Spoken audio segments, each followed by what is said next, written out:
Hello les amis, chronique dans mon salon numéro 5, c'est parti. Alors l'autre jour, j'étais sur Facebook et je lisais le post d'une nana qui demandait des recommandations de gynéco meuf sur Tel Aviv. Et quand j'ai lu les commentaires des nanas qui ont répondu, je suis arrivée à la conclusion que trouver une bonne gynéco sur Tel Aviv, c'est aussi galère que d'y trouver une place de parking dans la rue le soir.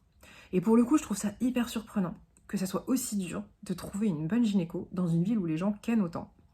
En effet, on pourrait penser que le corps d'une femme, c'est un petit peu comme une voiture, et une gynéco, c'est un peu comme un garagiste. Plus tu utilises ta voiture pour faire des excursions, plus tu risques de devoir l'emmener chez le garagiste. Donc, dans une ville où les gens utilisent beaucoup leur voiture, il y a beaucoup de garagistes qui auront envie de s'installer. Tel Aviv ayant la réputation qu'elle a, on pourrait penser que c'est le premier endroit où une gynéco aura envie de s'installer pour se faire des ovaires en or. Mais apparemment pas. Du coup, je me suis demandé si c'était plus lucratif d'aller dans une ville comme Bnei Brak où les gens font beaucoup d'enfants. Et du coup, mon cerveau, après avoir pensé à gynécologie et Bnei Brak, il s'est mis à penser à la pratique de la nida et à son impact sur l'intimité des couples qui la respectent. Je me suis demandé si le pourcentage de gens qui définissent leur vie sexuelle comme épanouie est plus élevé chez les couples qui respectent la pratique de la nida. Donc, j'ai commencé à chercher sur le net.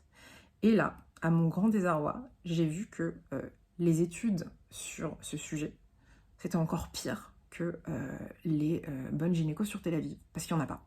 Il n'y en a pas du tout. Donc, en attendant qu'un étudiant en sociaux fasse une thèse sur le sujet, on est uniquement avec les témoignages des gens qui varient selon la personne à qui on demande. D'un côté, on a les voix qui disent que la nida, c'est génial parce que ça aide à maintenir le désir et la flamme malgré le temps qui passe. Et de l'autre, on a ceux et celles qui disent que c'était très difficile pour eux de respecter cette pratique et que ça a bousillé leur intimité et leur vie de couple. Un petit peu comme le personnage principal dans la série Matir Agunot, série israélienne que je vous conseille, même si elle est un petit peu longue à démarrer.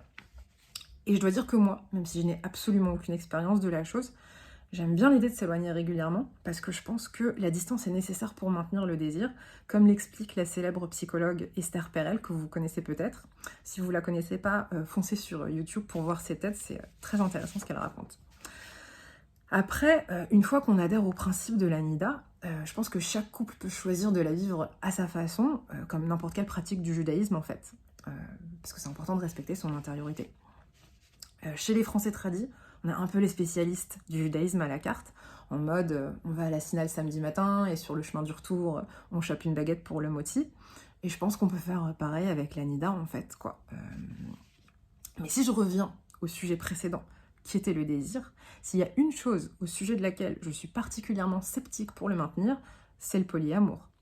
Mis à part le fait que je trouve ça déjà suffisamment compliqué de bien gérer une relation avec une seule personne, j'ai l'impression que la personne qui a lancé cette pratique, c'est une personne qui s'est dit « Comment je vais faire pour justifier de manière élégante le fait d'aller ken plusieurs nouvelles personnes tout en restant en couple ?»